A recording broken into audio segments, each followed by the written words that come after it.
Hey guys, welcome back. Got a couple more PlayStation 4 shoot 'em ups for you coming right up. And like the other one, we're gonna display the ESRB rating in the upper left-hand corner. So the first video we're gonna talk about is called Habroxia, and you can get it physically and digitally on the PS Vita, and you can get it digitally as a download on the PS4 and the Nintendo Switch. Habroxia has 4 different game modes in total, 3 of which unlock as you play through the story mode. First you have story mode, then you also have invasion mode, which is endless waves of baddies. If they reach the bottom of the screen, your game is over. You also have rescue mode, where you have to go and rescue the astronauts, and you have shield maiden mode, where you don't get any weapon upgrades, but you have a ton of shields. I absolutely love this game. It does have a slower pace, but it's not to the point where you're bored. I would consider the music on here retro as well, but it doesn't grate on your soul. The shot visibility is great, so you can definitely see what's coming at you. The length of the levels is very appropriate as well. They're not so long where you feel as though it's drudgery to finish. As you proceed through the levels, you get credits which you can spend on upgrades after each level or from the main screen, on things such as fire rate, shot power, health upgrades, rockets, spread shot, and more. Some levels do change from a horizontal shooter to a vertical shooter for a period of time, but it's nothing that changes the gameplay drastically. One of the differences in this game is on a few of the levels, you have to rescue astronauts as you're progressing through, and you have to be mindful because if you shoot them, they die. There are 15 levels here in regular story mode, and you're able to replay them for a better score or if you want to go back and earn more credits. And that's one of the other things is every 5th level is a boss level. That makes for easy grinding if you need a few more credits. One of the other things that I really like about this game is the upgrade system. When you sink 100 credits into an upgrade, when you sell it, you will get 100 credits back. So you're never wasting any money. What you paid for it is what you're gonna get back for it. Next game I wanna talk about is Defenders of Ekron. And you can get this physically on the PS4 and digitally on the PS4, the Nintendo Switch, and the Xbox One. I enjoyed this game, however, the story seemed meh. It just didn't pull me in. There's no multiplayer option here, and get your thumb ready for a workout as well, because you have to mash on the button to fire. The gameplay is bright and colorful as you're proceeding through. The first few levels are great introductions for teaching you how to play the game though. During gameplay, you cannot just continuously fire indefinitely. You have a limited amount of power, and that power will refill when you're not firing for a period of time. After the first 2 levels, the game has you go through some trials, and one of them isn't quite so easy. It took me a few times of getting crushed by the sliding bars to get me through. My recommendation for this is to focus on one sliding bar at a time. The same power pool that you use to fire your primary weapon can also be used as a shield or another type of stronger shot. As you're playing through the levels, when you defeat an enemy, they will leave behind Oxus. This is the currency for upgrading your mech at the city's hangar while you're not on a mission. As you're playing through the level, if you take too much damage, you can also use the Oxus to replenish your shields. However, it's that much less that you have available for your upgrades, so spend it wisely. The cutscenes and the avatar styling is very much reminiscent of a JRPG. If you want to replay a level, you can do that by going to the training area. One of the things that I didn't like during this is you can't skip the communications during gameplay. So if you die on a boss 3 times like I did, you get to read the communications 4 times without the ability to skipping them. It's a minor thing, but it's annoying just the same. Overall, it's not a frantic game, and you can definitely take your time and be more strategic with how you play. However, there are more hectic moments which do add to the intensity. After the first few levels, there's a bit more of a puzzle play that comes in. It gets a bit old after a while for my tastes. The first serious boss fight gets a little long in the tooth for my liking as well. I wish I had started on easy and gone through the difficulties first, as once you start a game, you can't change it. Next game is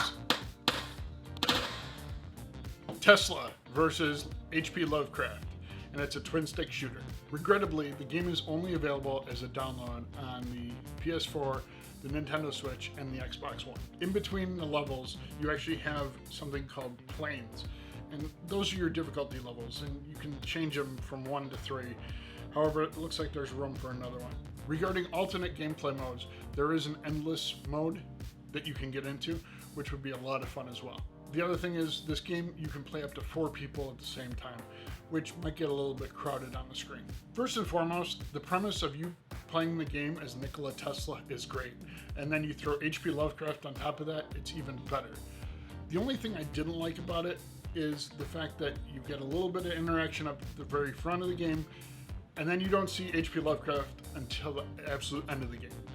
It would have been good if there was a little bit more interaction with the two of them in between the levels, maybe halfway through the game or every quarter way through. That would have been a little bit better in my opinion. The first level gets your feet wet by having you retrieve your backpack, which allows you to teleport. And then the second level, you actually start getting pieces of your mech. Once you receive the mech pieces, you can then use it during gameplay.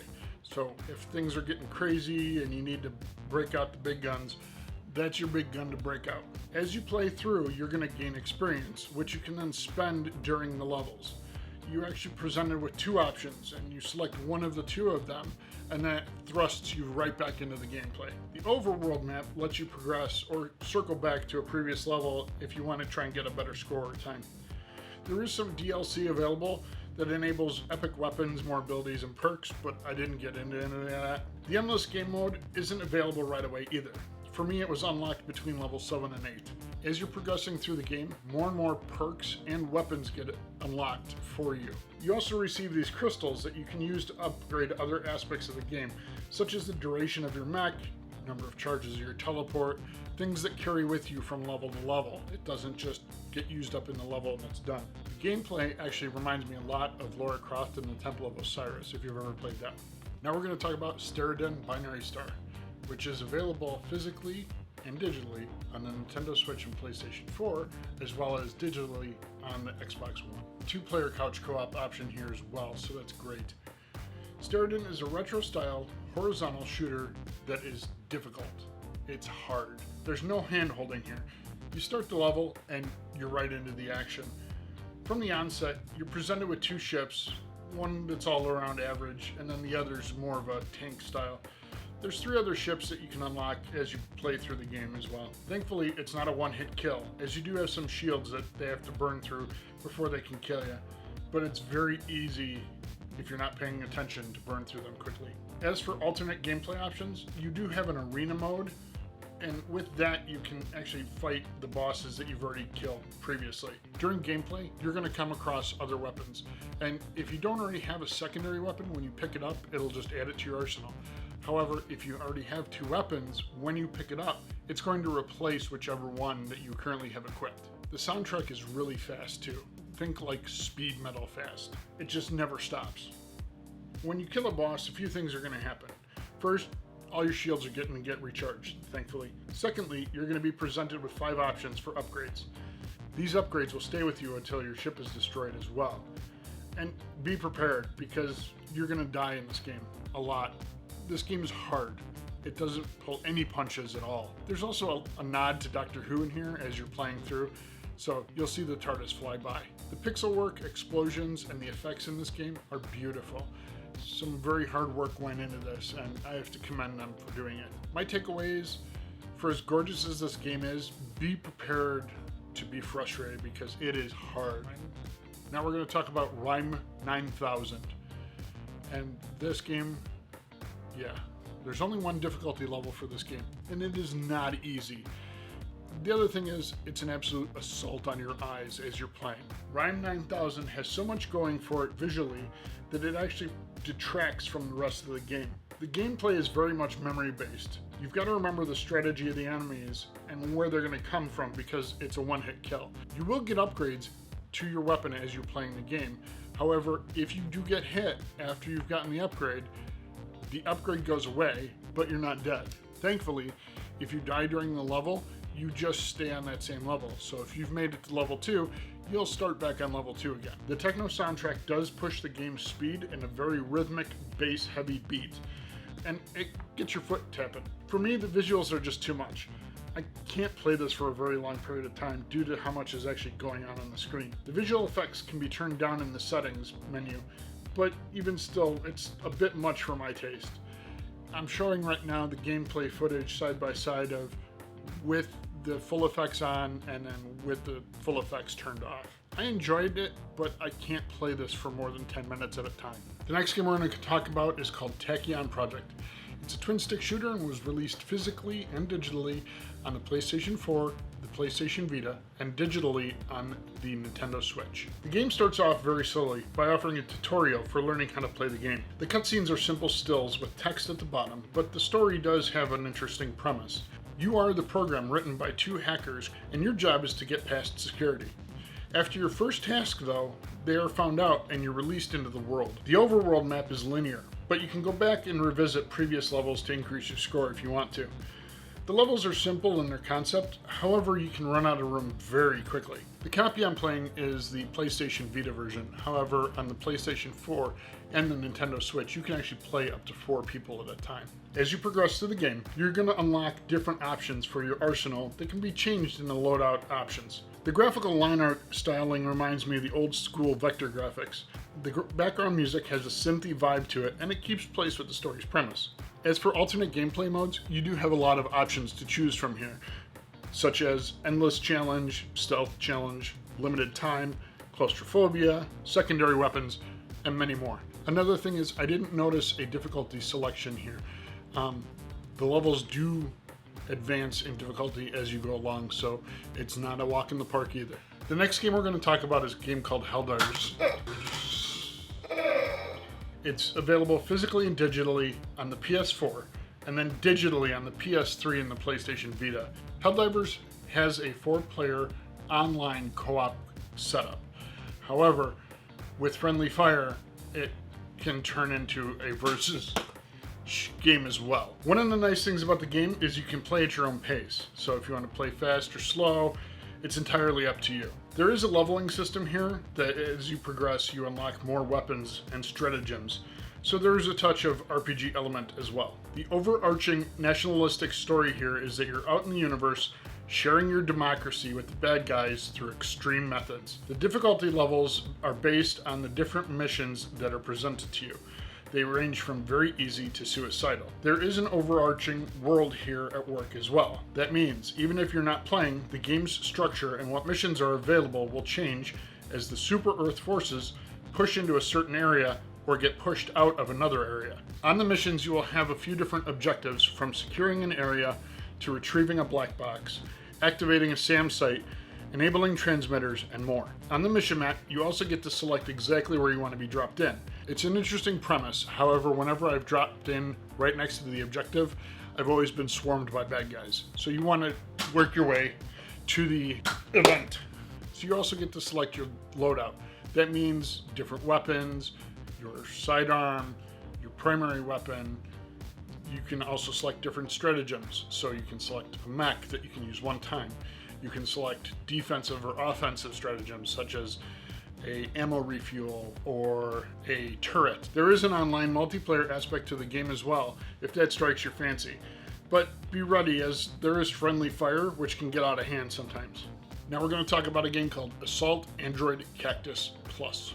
The game was released physically and digitally on the Nintendo Switch, and it's also available digitally on the PlayStation 4 and the Xbox One. The game's intro is great for teaching the game's controls and how the different mechanics work. For gameplay in Assault Android Cactus, you have 3 different difficulty options: easy, medium, and hard. And then you can also play this up to 4 people local couch co-op as well, which is great. It's a cartoonish twin-stick shooter that's bright and cutesy, but not sickly cutesy. It reminds me of Ratchet and Clank. After you get past the first level, you get your choice of the 4 different androids. Each of them has a different primary and secondary shot. The mechanic here is that you don't actually have life. You have battery power. And when you get hit or touched by an enemy, you get knocked down, but your battery is still there. You get back up and you keep going. Some of the enemies, when they get killed, will drop extra batteries that you have to pick up, and that extends your gameplay time, hopefully until the end of the level. The map view to select the level you want to play actually lets you move around on it, meaning it's not just left, right, or up or down to go in that specific direction. You're actually still controlling the character. The overall map is a ship that you're progressing through. Each subsection connects to the next as you're traversing the ship. If you don't like how you did in a certain stage, you can actually wander back and go do it over. The gameplay reminds me of Smash TV on the Super Nintendo, as you're in a fairly small room and the baddies just keep coming at you. As you're playing and smoking through the bad guys, you can get chain combos going. The longer you keep the chain combo, the higher your score. There are also 3 game modes here. Your primary campaign mode, an infinite drive where the waves just don't stop, and then a daily drive which drops new challenges every day for you. There are more characters that you can unlock as you progress through the game. You can see them if you go to the gallery before you actually unlock the character. The upgrades that you get in the levels are big help as well. So with the red one, it gives you extra firepower. The blue one actually locks down the enemies that are on the map at that point in time. And the white one lets you move around a lot quicker. Characters each have their own little attitude as well. So it's fun to see, and each character interacts with the bosses differently too, which is kind of fun. The music does help keep a frantic air about each of the levels. And the extra options can also dramatically change the gameplay. As you pick something up, it will change the playstyle. For example, one of the things you can get under the extra options is change the game to a first-person mode. So you can play the game as either a first-person shooter or a twin-stick shooter. The next game we're going to talk about is the Vasara Collection. There's 3 games on the Vasara Collection: Vasara 1, Vasara 2, and Vasara Timeless.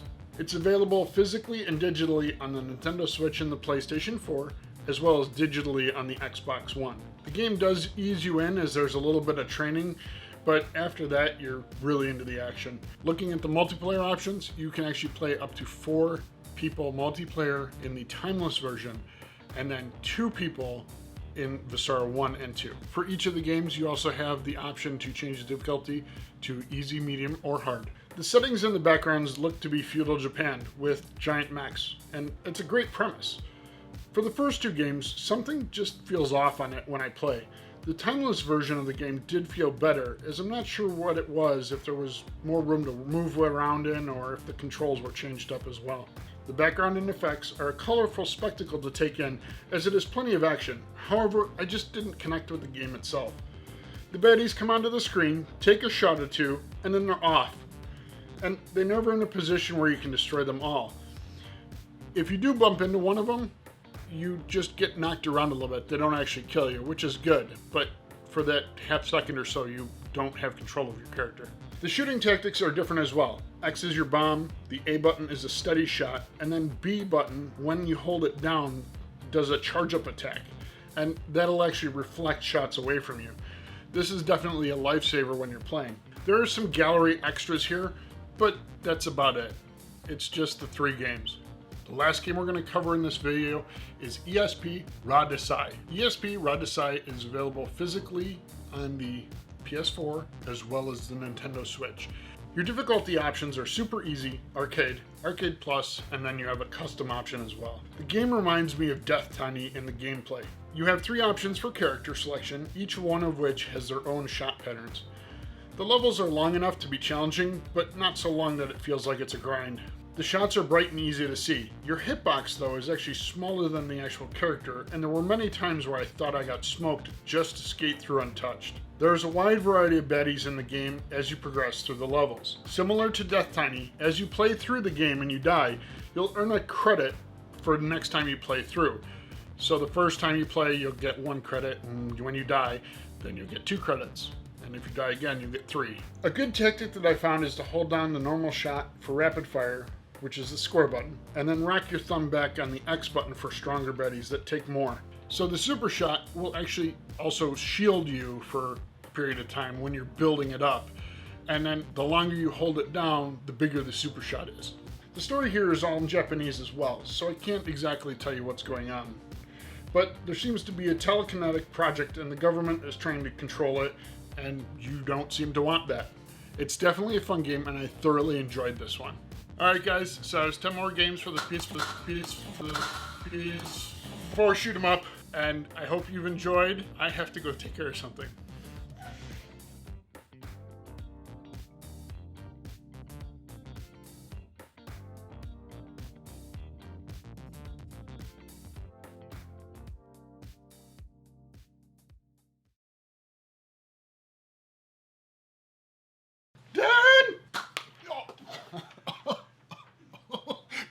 Perfect.